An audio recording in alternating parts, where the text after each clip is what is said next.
A'udzubillahiminash-shaytanir-rajim. Bismillahir-Rahmanir-Rahim. Dear brothers and sisters, Assalamu alaikum wa rahmatullahi wa barakatuh. We know the grave is the first stage of the hereafter. And if we succeed there, what comes after will be easier. But if we fail, what comes after will be much, much harder. Success and failure will be determined entirely by the faith of a person and what they did during their life, how they live, and all those things. The interrogation of the grave is something terrifying to behold. Prophet ﷺ said, "In this world I have not seen a sight more harrowing than the grave." He stood by the side of the grave as a burial was happening, weeping and consoled by the companions. And he said, "My brothers, prepare yourself for this day." And after burying the deceased, he would say, "Ask for forgiveness and firmness for your brother, because he is now being questioned." We all know from Prophet's teachings that as part of the trials of the grave, we will be facing three very simple questions in the grave.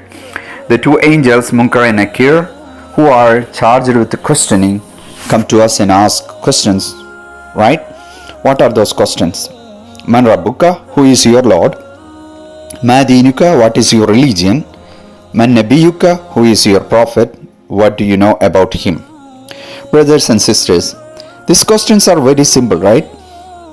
Not about the Sharia law, whether you know Quran, the entire Quran, or read part of the Quran, or know Islamic laws, or nothing. It's very simple. It may seem easy for that to answer now, but these questions we can score 100 out of 100. Right? We think that. May Allah help us to score 100 out of 100 with a firm answer. But its trials and tribulations are horrible, and we never faced in this life. We may have to, we have to be firm when we answer the question. But in the grave, it all depends on the life we lived in this world, how we are spending most of our days. So nobody is there for us to help to answer this question. No helpline, no support, no groups. Think about this. The prepare of the question, so who knows, it's made these three simple questions, but this is a screening before we enter to the next life. So in the dunya we lived, now we are going to the hereafter, but in between barzakh, it's a middle place, as a temporary area or temporary place, or a rest area for some people. So when the screening test is simple, we know that it's not going to be simple. Even the question seems simple, right? Prophet ﷺ said, "You will die the way you live." So, brothers and sisters, we are surrounded by the celebrations after celebrations, festivals. Every year it is increasing, like it is a festival and celebration for all. There is no differentiation. It's all the same. It is very sad to see our Muslim families, brothers and sisters and children, they all actively participating in these festivals. I'm not talking about just wishing or congratulating each other, but I'm talking about 100% active participation, wearing Christmas costumes and singing jingle bells and going for parties and all those things. Such a way that we are in doubt whether Christmas is a Christian celebration or is a Muslim celebration. Maybe after a few years, the Christians will ask, "Is it Christmas is yours or ours?" Astaghfirullah. Do you think that if we die in this situation, we will be able to answer these simple questions in the grave? Let me give you an example. Sometimes when whatever the activities or parties we participate in the evening or the night, and we may see the same thing in the dream, right? Say both husband and wife, we went for a Christmas party, enjoy the party, completely involved in the party. Wife had a dream in the continuous party, and she was singing in the dream and whispering something and all those things. And so husband realized that she is saying something, and so he tried to touch her and asking her what's going on. So she was answering as if she is in the party, and she's continued to sing. And then when she woke up and he was explaining, and then she said, I dreamed of the party. Let me give you another example. When someone had an accident and had a head injury and fell unconscious for several months or years, when he become conscious, he must be saying completely different things. Maybe he is thinking that he is still at the place where he had the accident. I'm just giving a couple of examples to show that the situation we are, that will determine how we are going to answer, even the questions are simple. Sometimes, if we are a little bit unconscious and someone asks something simple things, we may not be able to, answer those. Brothers and sisters, there is no benefits of sending your children to Islamic school if you take them to Christmas parties or Halloween celebrations or parties or other non-Islamic celebrations. Because why we are sending to the Islamic school? To get the Islamic values and morals, and so to practice the Islamic values. But when they come home and you are taking them to Christmas parties, and then what is the use of spending money in the Islamic school and sending them to? So in this moment, let me remind you myself something. How true is our Prophet's hadith are? One of the hadith, Prophet ﷺ says, it is a sign of the end times that some Muslims will follow the examples of heretical Jews and Christians and imitate them blindly.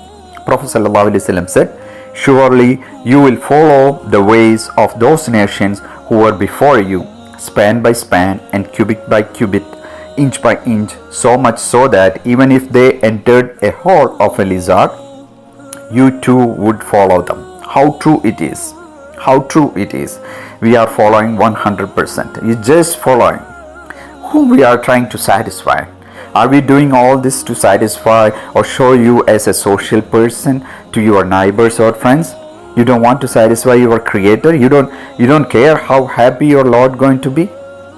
Don't say that you can't escape from it. You can't say no to the party. Can't make your neighbors or friends unhappy. Few years back, you hesitated to say a simple no. Now you are suffering. If you still delay in saying no to these parties and celebration, it will be too late. Just make up your mind and decide you will stay away from it. Allah will help you. What Allah said in the Surah Al-Kahf, وَرَبَطْنَا عَلَى قُلُوبِهِمْ إِذْ قَامُوا فَقَالُوا رَبُّنَا رَبُّ السَّمَاوَاتِ وَالْأَرْضِ. Allah made their heart strong just because they said, رَبُّنَا رَبُّ السَّمَاوَاتِ وَالْأَرْضِ. Our Lord is the Rabb of heaven and the earth. So Allah is enough. When you have that in your mind, Allah will help you. The same way, Allah will help us in all these situations.